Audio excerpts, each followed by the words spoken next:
আসসালামু আলাইকুম সুপ্রিয় দর্শক, সবার কি অবস্থা? হাজির হয়ে গেলাম দীপ্ত টিভির নিবেদিত খুশবু নাটকের ২১১তম পর্বে কী সব ঘটতে চলেছে তার অগ্রিম আপডেট নিয়ে।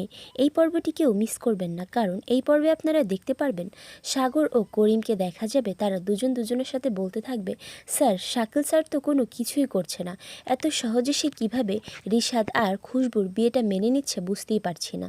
তখন করিম বলে উঠবে, আরে শাকিল স্যার হলো গভীর জলের মাছ, দেখ গিয়ে সে সময় মতো একটা বড় ধামাকা নিয়ে আসতে চলেছে। ঠিক সেই মতো শাকিলকে দেখা যাবে সে এবার রিশাদের বিয়ের কাজীর অ্যারেঞ্জের দায়িত্বটা নিতে চাইবে। তখন রিশাদের মা বলে উঠবে, কাজীকে নিয়ে তোমার চিন্তা করতে হবে না, কাজীকে আমি অনেক আগেই বলে রেখেছি। তখন রিশাদ তার একমাত্র শালকের বিয়ের দায়িত্ব তাকে দেয়া হচ্ছে না বলে, তাকে অপমান করা হচ্ছে বললে রিশাদ সরল মনে তার উপরই সেই কাজের দায়িত্বটা দিয়ে দিবে।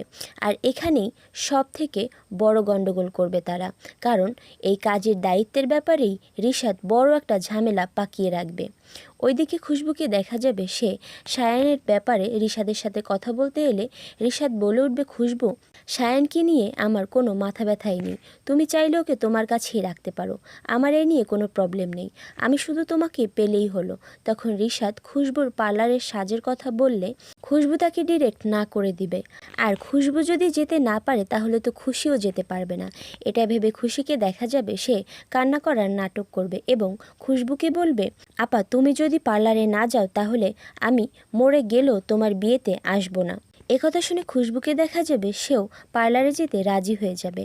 আর অন্যদিকে আপনারা দেখতে পারবেন খুশবুর বাবা খুশবুর জন্য ইমিটেশনের গয়না কিনতে গেছে শুনে রিশাদকে দেখা যাবে তার অনেক খারাপ লাগবে, তাই সে তার মায়ের কাছে গিয়ে এই ব্যাপারটা শেয়ার করলে রিশাদের মা স্বইচ্ছাই তার যে প্রাপ্য গহনাটা, তার ভাগের যে গহনাটা তার মা রেখে দিয়েছিল সেটা তার হাতে তুলে দিবে। আর এছাড়াও থাকছে আশ্চর্য সকল ঘটনা। সুতরাং সবাইকে খুশবু নাটকের আগামী পর্ব দেখার আমন্ত্রণ রইল। ধন্যবাদ।